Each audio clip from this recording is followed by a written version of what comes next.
We are talking about motivating Gen Z inside and out today, and that is, I think, top of the list of every marketer that I know. It is the future generation. It's one of the most interesting, dynamic, puzzling, and inspirational generations. Some of the biggest challenges marketers face in trying to connect with Gen Z is we're often used to having complete control. So the message, where it goes, what it looks like, what we're trying to evoke.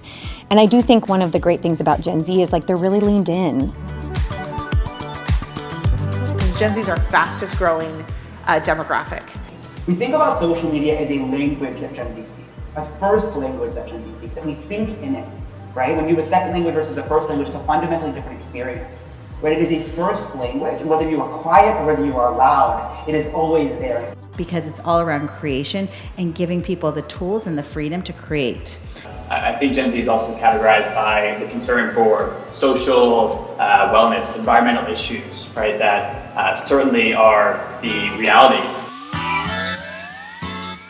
The biggest mistake any marketer can make is to pander and to say, look, we must do this kind of campaign because that's what they're all expecting, versus, hey, here's a campaign that we want to do that says a lot about who we are as a business, what our mission and vision is, and it has to happen that there's a commonality about what Gen Z cares about.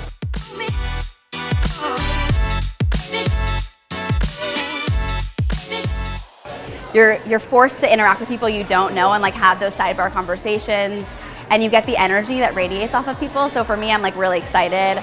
I enjoy coming to the office 3 days a week. I like being in person, having those interactions. So I'm all for it, more of it.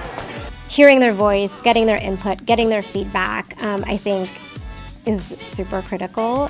And that expectation of interaction and control means that as marketers, you kind of have to embrace that co-creation and involving them in, bringing them in, being willing to interact and converse, which introduces a little bit more risk.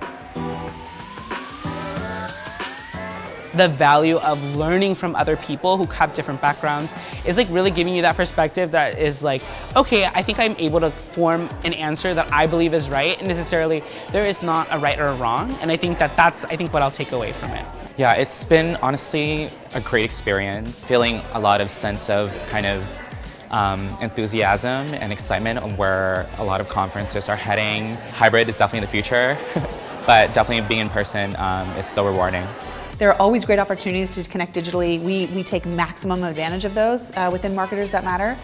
But to come in person is just that next level of nuance, that next level of empathy, the next level of humanity. I think that really, it's like an IV drip of inspiration for me and motivation to be able to connect in the real world. That's where we actually live our lives. What a pleasure to get to be back in person. More of the same. Can't do enough of this as far as I'm concerned.